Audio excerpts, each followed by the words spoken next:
Health and fitness requires more than just the physical work. It starts with the work you put in to grow your mind. Welcome to the Mind Gains podcast, where we discuss what it takes mentally to see results physically. I'm your host, Jess. Let's get started.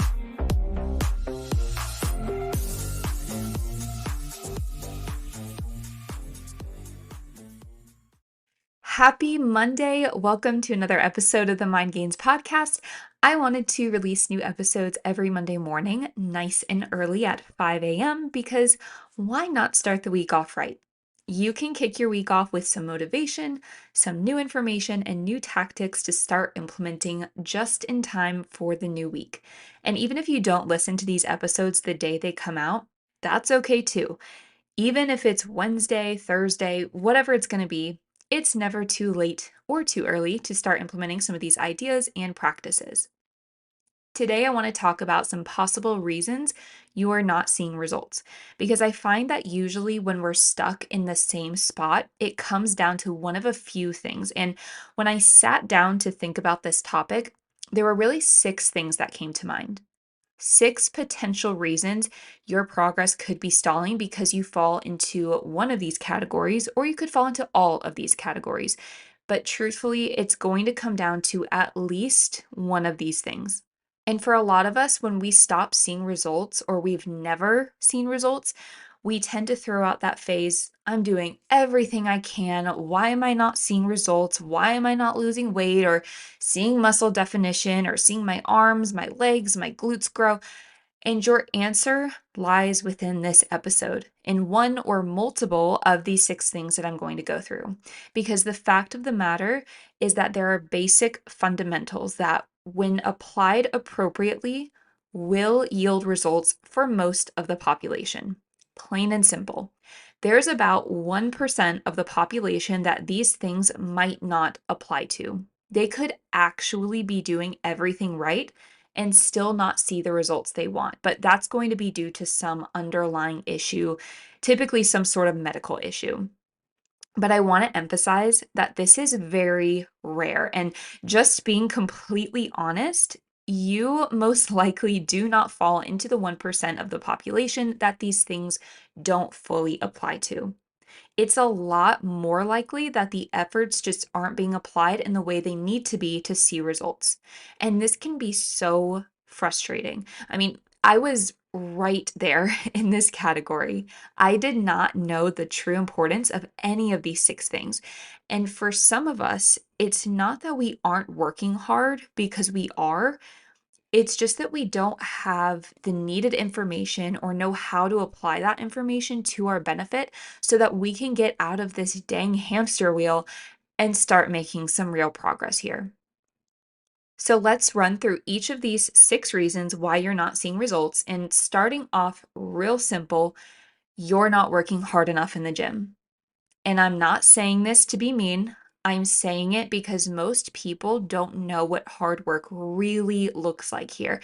And if it's never been broken down for you, how could you know? It's not to any fault of your own. But I want to get into what hard work looks like in the gym, in your workouts, in your lifts, so that you know what's required. You know what to start implementing, and we can start actually seeing some changes, because that's what we all want, right? There is a huge difference between just going to the gym and training. And we all need to get into the mindset of training. It doesn't matter if your goal is to lose some weight, build muscle, be healthy, whatever your goal is. If you're just going to the gym, flouncing around, kind of doing a little bit of this, a little bit of that, you don't really have a plan. You don't have structure, and you're not getting the most out of your time there and pushing yourself. That's reason number 1 you're not seeing results. If this is you and you're walking around aimlessly in the gym trying to find whatever machine is free and that's how your workouts are decided on for that day, I highly encourage you to carve out a little bit of your time in the week at some point and plan your workouts a little more. We need to be going into the gym with a plan set out for ourselves. If you don't have any structure in your workout, you're not going to be locked in, you're not going to push yourself, and you're not going to see the results you want. So first things first, plan out each of your workouts. And if you're newer to working out, It's going to require a little bit of research on your part on the front end, but I highly, highly urge you to take the time to do this so that you can get the most out of your workouts. We also need to be progressively overloading in the gym. The term progressive overload is thrown around so much in the fitness industry, and it is crucial that you know what this is and start implementing it today. So, I'm going to break this down. Progressive overload involves increasing the difficulty of your workouts and exercises over time. So, if you think about following a 12-week workout program, your weights, your sets, and rep ranges, all of these things should look different on week 12 of that program than they do on week 1. The weight that you're using for your dumbbell shoulder press on week 1 might look like, I don't know, 10 pounds, but by week 12, if you're still using those same 10-pound dumbbells for your shoulder press, it's not doing anything anymore. Your muscles are not being challenged whatsoever. You should be increasing that weight over that 12-week time span. Maybe weeks 1 and 2, you're using 10 pounds. Then by week 3, you're feeling a little bit stronger. So you say, hey, I think I can move up to 12 pounds. So you try that. Then by week 6, you're able to start using 15 pounds. You keep moving up over time as you continually get stronger. And maybe by week 12, you're able to do those same shoulder presses with 25 pounds in each hand. You don't have to be moving up significant weight every single week. You might have a few weeks time span that you actually don't even move up at all. But as you feel stronger and more capable to increase weight, you need to do it. But here's the catch. You have to get good at recognizing when you're capable because a lot of the time we tend to hold ourselves back because we think we're not strong enough to move up that weight when in reality we are. You are a lot stronger than you think you are, and then your mind will tell you you are. So if you just finished your first set of those dumbbell shoulder presses at 10 pounds, and there's even the slightest thought of, that was a little easy, I wonder if I could move up, do it. Do it. Grab that next weight up. Even if you can't get out as many reps with the 12.5s, maybe you can only do 8 reps with those, whereas you could do 10 reps with the 10-pound dumbbells. This is how you build up strength and keep progressing. Or you know what? Maybe it does end up still being a little too heavy and you can't even get 1 rep out. That's okay. No harm done. Switch back to the smaller weights and keep going until you are strong enough to move up. But at least now we know and can continue to build up that strength at that weight instead of potentially wasting our time doing nothing because in reality, we were actually already strong enough to bump up the weight. Upping the weight isn't the only way to progressively overload, though. You can also increase your reps. So, going back to those 10-pound dumbbells, you tried the 12.5s and they were still a little too heavy for you, so you switch back to 10s. Start aiming to get more reps out. If 10 reps at 10 pounds is too easy, go to 12 or 15. Increasing reps or number of sets are ways to progressively overload as well. If you are doing 3 sets of 10, do 4 sets of 10 or 4 sets of 12. You're increasing the volume of the exercise, which is a progression from your original 3 sets of 10, even if you're using the same weight. You can also decrease your rest time. So instead of giving yourself 3 minutes between each set, give yourself 2 minutes or 90 seconds before jumping back into the next set. This helps with muscle fatigue since you're not giving yourself as much time to recover in between sets. Increasing volume is another way to do this. So, if you started off only working out your legs 1 day a week and you bump that up to 2, you're now placing more load on your muscles every week, increasing the volume and progressively overloading that way. One of my personal favorite ways to progressively overload is slowing down tempo. When you slow down your movement, you're increasing your time under tension. Think about if you're doing a heel elevated squat, which is one of my all time favorites. I love anything heel elevated where my quads are just on absolute fire. If you're doing those squats at a fast pace and you're kind of just banging them out quickly, the amount of time your muscles are under tension is very short. Now think about doing that same movement on a slow 3 countdown. So lowering down, 3, 2, 1, back up to reset, and repeat at that slower tempo. If you haven't done this, go do it. Your next workout, try this because my goodness, your quads will be smoked. Try this with any or all of your exercises, I recommend. Slowing down your tempo is a great way to progressively overload your muscles and give them a greater challenge. So make sure you're implementing progressive overload and pushing yourself in your workouts. And if you're sitting here listening to this, like, do I push myself in the gym? First off, if you have to ask yourself that question, the answer is no.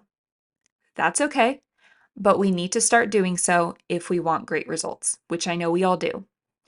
But I want to share something that I personally use to be real with myself and kind of determine how hard I'm pushing and to make sure that the intensity of my workouts are right where they need to be. And that's going to be the RPE scale. For anyone that hasn't heard of this before, RPE stands for rate of perceived exertion. There are a couple versions of this scale. I think there's one that's like 1 through 16 scale, but we're just going to use the 1 through 10 scale because that's really all you need. I like to keep it simple. So when we look at the RPE scale, we're determining how hard we're truly working on a scale of 1 to 10. We're rating, as you can probably guess, our exertion levels and how difficult the workout or the exercise is. So 1 through 3 on the scale is really easy, very minimal exertion at all. You could keep up with this movement pretty much all day long because it's not challenging whatsoever. This would be if you were like out on a nice leisurely stroll. You're moving, but there's very little effort required here. Numbers 4 through 6 on the scale are starting to get a little more intense, still not anything crazy, but they definitely do require more effort than that nice stroll around the block. Maybe now you're still walking, but at a little bit of a faster pace, or you're on the treadmill and you bump up the incline a little and it feels like it's taking a little more effort on your part. You could still keep this up for a while. You could hold a conversation here, but you might start getting a little breathless after a while. Numbers 7 through 8 are really starting to kick things up. Maybe now you're barbell squatting. I'm switching over to lifting now, so it's just more applicable to our situation. Maybe help paint the picture a little better. So you're barbell squatting, you finish your set, and your gym buddy you're with starts talking to you, asking how that set was, and you're definitely still able to answer them, but you're speaking kind of choppy. Maybe you're a little more breathless and you're kind of, able to get a few words out, but you know, you got to breathe through it. Number 9 on this scale is really intense. You rack that barbell after your set and you need a few minutes. You're out of breath. You need to just sit and breathe and maybe sip on some water, and you're not talking to anyone for a good minute or two until you can catch your breath. Number 10 is all out, absolute peak effort and intensity, something you're really only able to sustain for a short while, maybe 30 seconds or so. If you're squatting, think of like your max squat, max weight that you could do for maybe 1 to 3 reps, and that's all you're getting that weight up for. Your heart is pounding. There is absolutely no way you're speaking to anyone after that set. You need to just chill out for a few minutes after you set that weight down. You should be aiming to be at an 8, 9, or 10 almost all of the time for all of your workouts, in my opinion.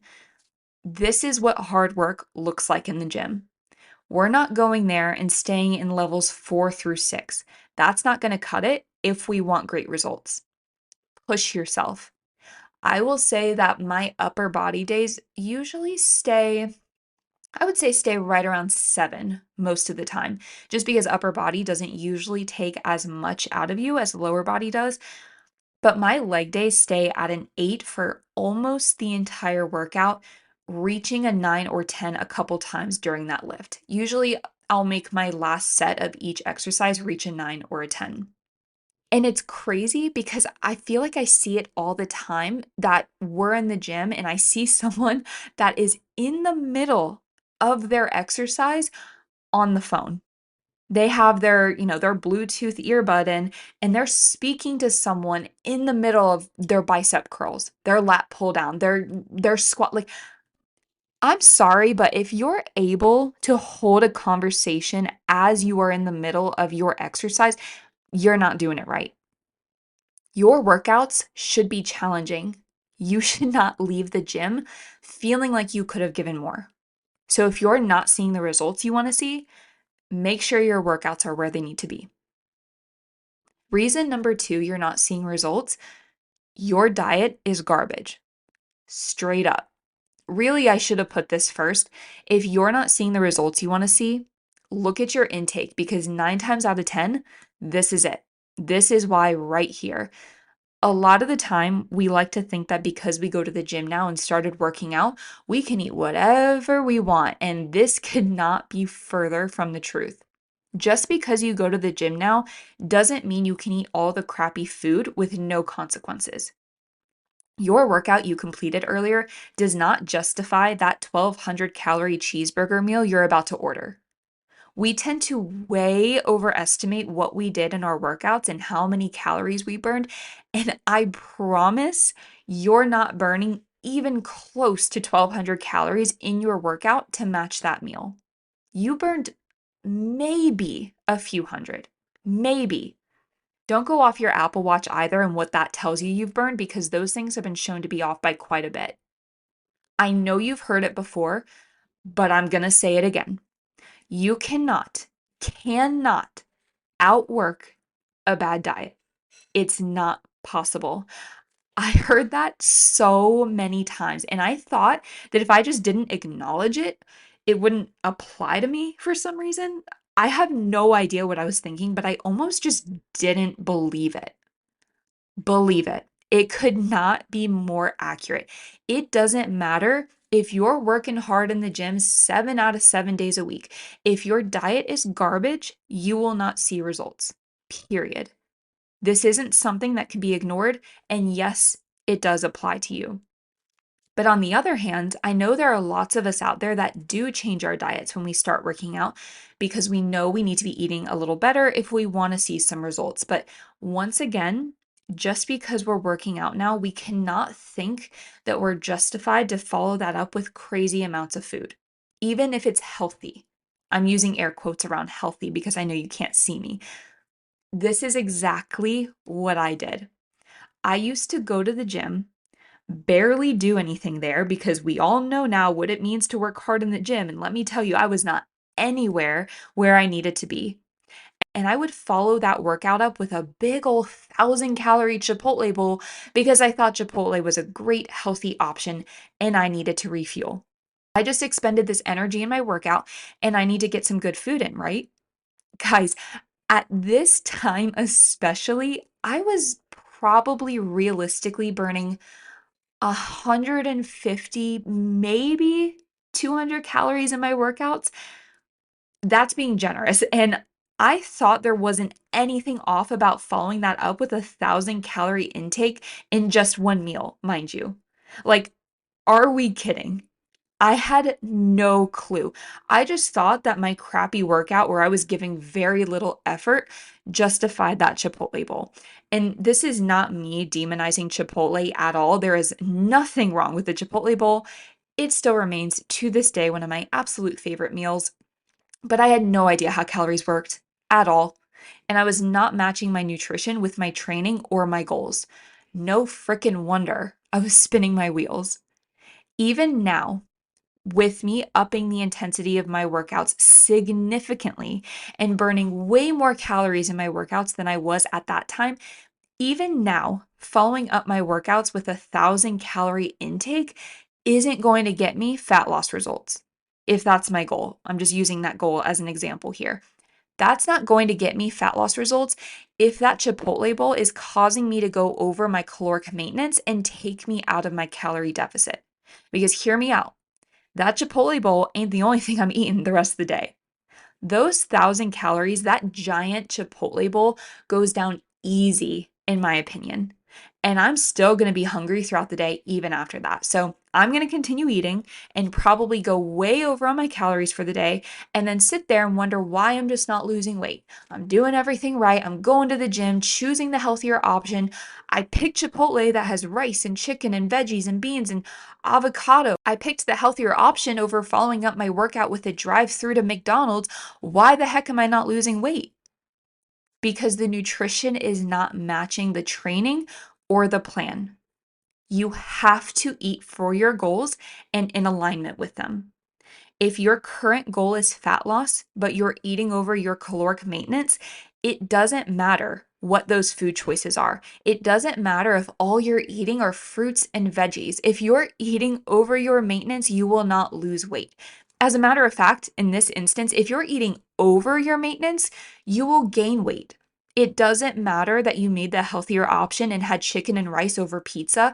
If the amount of chicken and rice you're having is taking you out of your calorie deficit, you will no longer lose weight. It's as simple as that. So if your goal is fat loss, you need to get your workouts done and follow that up with the appropriate nutrition. In this case, yes, that being healthier options, we do want to be picking whole food sources, protein forward meals, but we need to also remain in a calorie deficit. We cannot now just eat whatever amount of whole foods we want because they're good for you. If you want to lose weight, you have to remain in a calorie deficit. If you have a goal to gain muscle, you need to follow your workouts up with, again, whole foods and protein forward meals, yes, but you need to eat in a slight surplus to gain muscle mass. It doesn't just come down to the food choices. The choice you make around what types of foods you're putting in your body does 100% matter. Again, we should be prioritizing whole foods and protein most of the time, but you need to match the amount of food as well to whatever your goals are and for your specific body because everyone is different. We can't only pay attention to quality of food and food choices. We need to look at the amount we're intaking as well. And if you don't know how much you should be intaking, track your food. I am such an advocate for tracking because if you have never gotten into the numbers of what your maintenance calories are, how in the world are you going to know if you're eating in a deficit to lose weight? How are you going to know if you're eating in a surplus to gain muscle mass? Tracking is an educational tool and it can be so looked down on as restrictive, but it is anything but. First of all, if you have a weight loss goal and you're in a calorie deficit, this doesn't automatically equate to restriction. Yes, you might be working with a little less calories, but number one, you're not slashing your calories in half. You're bringing them down a little. And number two, you should still be including the foods you love. And secondly, if you have a goal to put on some muscle mass, you need to track your food to make sure you're eating enough. Especially for my females out there, most of us girls are not naturally eating nearly enough food, and we need to track to make sure we are and to make sure we're fueling our bodies well. It's not restriction, it's education. If you're not seeing the results you want, but you feel like you're doing everything right, stop frustrating yourself and track your dang food so you can know that what you're doing is working and get the results you want. The third possible reason you're not seeing results is that the plan you're following doesn't line up with what your goals are. Case in point, I have spoken to ladies that all they want to do is put on some muscle, specifically their lower half a lot of the time. This is very common for most of us females out there, right? We want some strong legs, strong quads, hamstrings, glutes. So their goal is to grow their lower half. But then they tell me that they've been running 5 times a week, and that's their only form of working out. Running does not build muscle. Cardio does not build muscle. Strength training and lifting heavy is what builds muscle. It's not that running or cardio is bad. It's great for your cardiovascular health. But if your goal is to put on muscle mass, cardio ain't it. It's not going to get you there. Think about what runners typically look like long distance, avid marathon runners, they're usually pretty lean and slender and not typically very muscular, if at all. Obviously, you're going to have some one off situations. You're going to see some that do have muscle to them, but they're running on top of their strength training. They're doing both at that point and backing that up with extra calories to be able to build or maintain their muscle mass. But if you're only running or doing hours of cardio, you're not building up your legs through that. And if this is you and you've been trying to build muscle through cardio, you need to start lifting and following that up with adequate calories and protein. Your protocols have to be in sync with whatever your goal is. If you're trying to take a vacation in the Bahamas, but you get on the wrong flight, you get on a plane that's headed for, I don't know, Norway, you're not getting to the Bahamas. There's nothing wrong with Norway. I'm sure it's a very lovely place to go to, but if you wanted to go to the Bahamas and you didn't get on the correct plane, you didn't follow the required actions for that desired goal, the desired end destination, you ain't getting to the Bahamas for your vacation. Same thing here. Your plan has to be right for whatever your goal is. If you want to lose some extra fluff you got going on, but all you're doing is hours of cardio and following that up with an influx of calories and you're not remaining in a calorie deficit, you're not going to lose that fat. Align your actions with whatever your current goal is. And if you're not sure how to do this and you don't want to take the time to figure it out for yourself, hire a coach. Seriously, there are professionals in this field that know how to get you results if you're willing to follow the plan and be adherent to it. Hire someone with the knowledge and expertise that can objectively look at things for you and tell you what needs to be done to get you to where you want to be. Stop frustrating yourself over it. Hire someone that can help you reach your goals, learn what you need to learn from them, and then move on instead of staying stuck in the same place forever. The next reason you're not seeing results you want is because you're just inconsistent. For some reason, a lot of people think that putting 50% effort into their protocols is going to give them the physique of their dreams. And this is just simply not true, not even close. If you're only hitting your workouts, your nutrition targets, and your protocols half the time or less, you're not going to see the results you want. I'm kind of surprised I have to say it, but I do. If you're less than, I would say, 80% compliant all the time to all of your protocols, do not expect to see these crazy changes in your progress pictures or on the scale or in the way your clothes are fitting. You're putting in bare minimum effort and expecting your body to thank you for that. When it comes to anything in health and fitness, you almost have to put in 150% effort to maybe get 100% return on investment. Stop giving half hearted efforts to your nutrition and movement and expecting to see these phenomenal results. It's not going to happen. The thing with health and fitness is you get exactly out of it what you put into it. You don't get a single thing you haven't worked for. So if you're not thrilled with your results, maybe you need to take a deeper look at how much you're really giving, how hard you're really working. Be real with yourself. Cut the crap. Find the areas where you need to improve and where you can give more, and then give more. If you want amazing results, you need to stop putting in average work. It's not going to get you there. That will give you average results, which you won't be happy with. And you can't put in hard work, like I said, less than 80% of the time and expect that that's enough to get you the results you want. It's not. You have to get really consistent with the actions that are going to give you your desired results. Fitness is very honest, and the results you do or don't get are a direct reflection of the work you're putting in. So if you're not seeing results, stop looking to place the blame on all of these other things and all these other areas. It's you. It's your lack of consistency and the fact that you think you deserve to have results you haven't even come close to working hard enough for yet.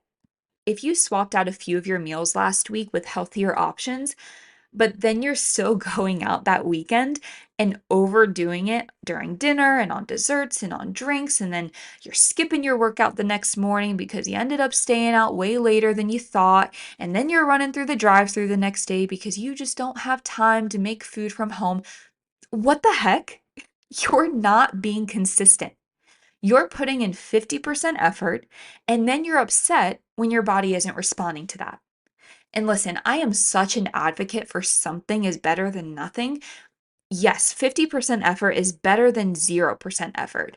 But if you're only putting in 50%, don't be surprised when you don't really see too much changing.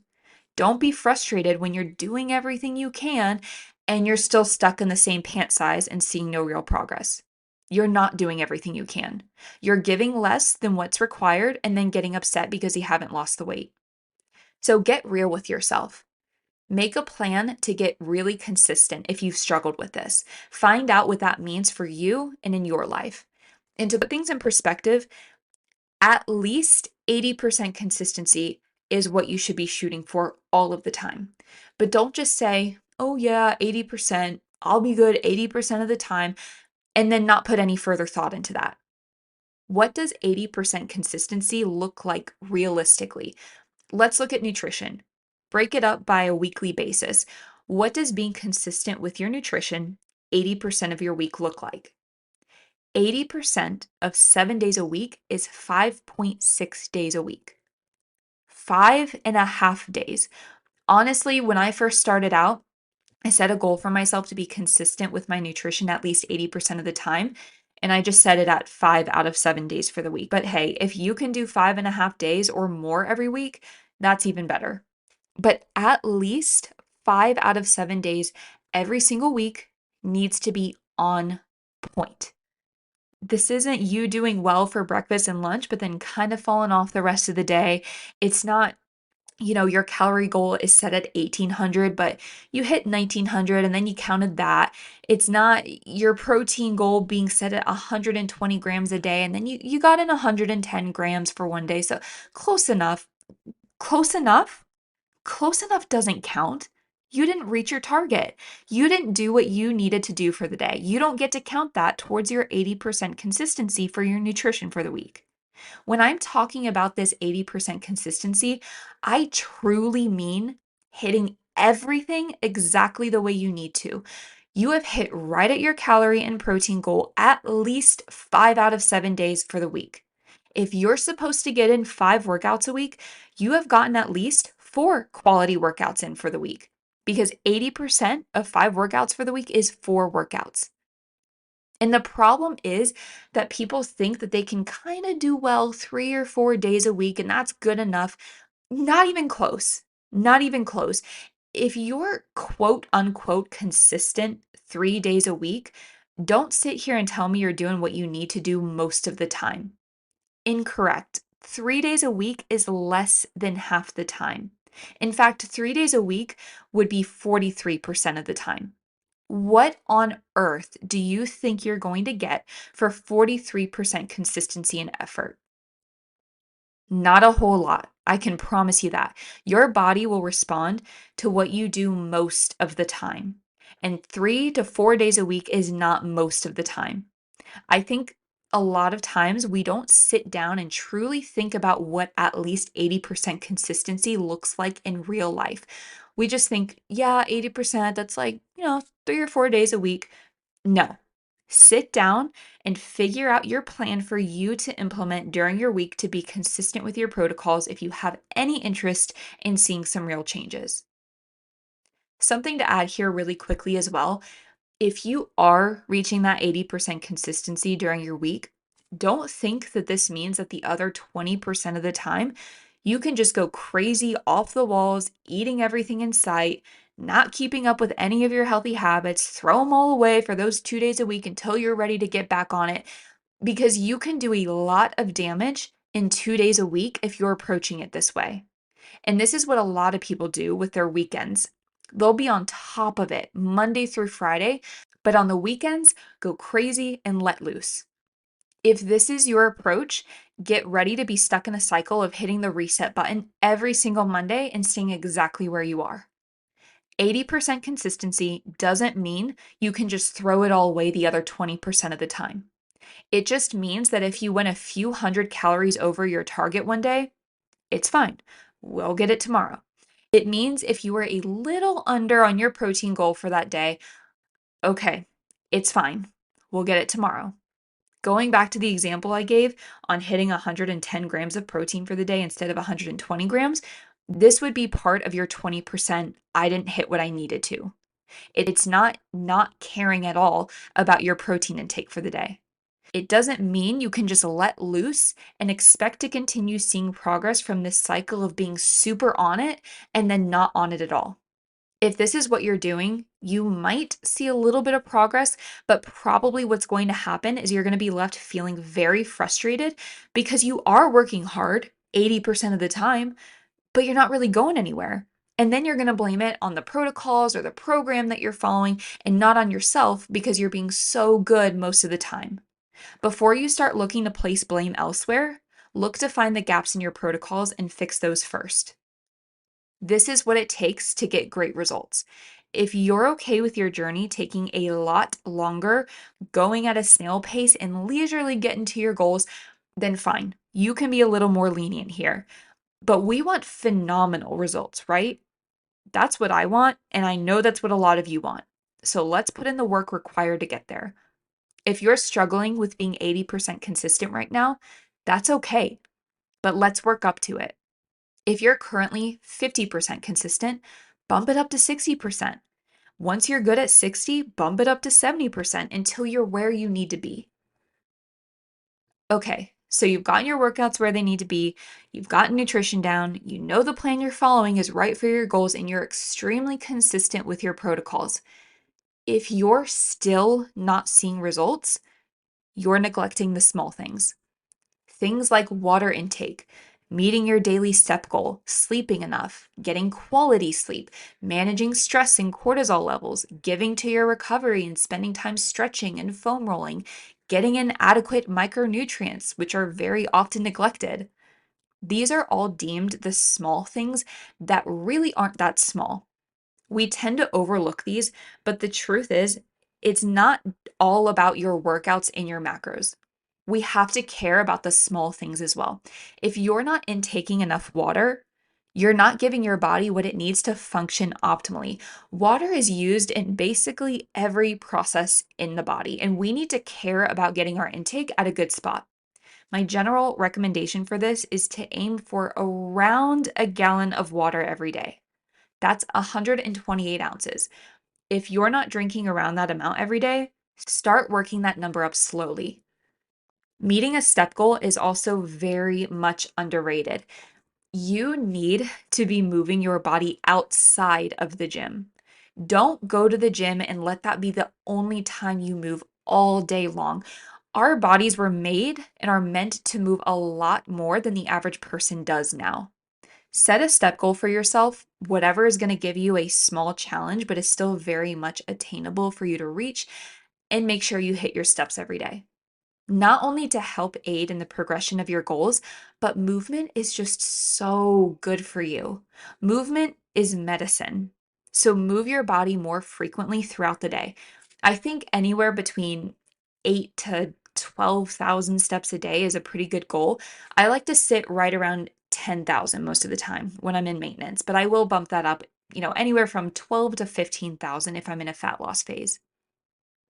You also need to be aiming for 7 to 9 hours of quality sleep a night. And no one give me that, I thrive off of 5 hours. No, your body would love more and would function a lot better with more sleep. You might not notice the effects of your lack of sleep right now because you don't really know any better. But all of us should be getting around 7 to 9 hours a night. And if you start implementing that, get really consistent with it and give it some time, you'll start to see what I'm talking about when I say your body just functions better. But it's not enough to reach 7 to 9 hours if your sleep quality is crap. Your body needs quality rest every night in order to complete the normal processes that it undergoes while you're asleep. If you're not sleeping adequately or enough, your body will be in a compromised state and it's not going to be worried about losing fat or gaining muscle. Same thing with having constantly spiked cortisol levels. If you're in a constant heightened state of stress, the last thing your body cares about is building your dream body. Any fat loss or muscle building will get shut down because your body is trying to handle the immediate threat of whatever you're stressed about. If you're chronically stressed, do you think that in the middle of being in that state, your body is going to be like, Now's a good time to get rid of some of this excess body fat. No, absolutely not. To your body, that fat is protection, and it's going to hold on to all the protection it can get when it's in that elevated state. You need to be allowing your body to return to baseline levels often. You need to be spending time resting, stretching, foam rolling, going on a nice leisurely walk outside in nature. You need to be including things in your day that allow you to come down from that heightened state. And you need to be including micronutrients into your diet. These are your fruits and your veggies. And if you're not already adding them to your meals, you need to start. They're what allow your body to function properly. If you think about your body like a car, the macronutrients, which are protein, carbs, and fats, they're like gas. They're what give your body the energy it needs. But the micronutrients, which are your vitamins and your minerals, are like the oil for your car. Without oil in your car, it's not going to function well at all. Same thing with your body. So eat your fruits and your vegetables. Reason number 6, you might not be seeing results. If you are doing all of the above and doing them well, you just simply haven't given it enough time. Building muscle, losing fat, seeing changes on the scale and in the way your clothes fit, developing healthy habits, these all take time. They take a lot of time. So don't do these things for a few weeks and then get fed up because it just doesn't work for me. It does. It absolutely does work for you. You just have to work for it. You have to keep doing it and not stop. Don't give up because you're not seeing results at the rate you thought you would. Giving up is not going to get you those results any quicker. You have to be patient and you have to trust the process, and I promise you will get there. So, there you have it, 6 reasons you're not seeing results. You could fall into one of these categories or all of them, and that's okay because you don't know what you don't know. But now you do know. Now you have the knowledge to go out and execute in each of these areas well. Get off that hamster wheel, start taking steps forward. I hope this helped and provided some insight into some areas that could be improved on so you can reap the benefits and rewards of your hard work. If you're struggling in all of these areas, don't try to implement them all tomorrow. Work this up over time. Maybe get really consistent with your nutrition and set a small step goal for yourself. Once you have that down, bump up steps a little bit and start going to the gym 3 times a week. Once you got that taken care of, add a water goal. Build off of these things and work them up, and I promise they will become habitual. As always, if you have any questions on any of this, you know where to find me. Thank you so much for listening, and I will catch you next week.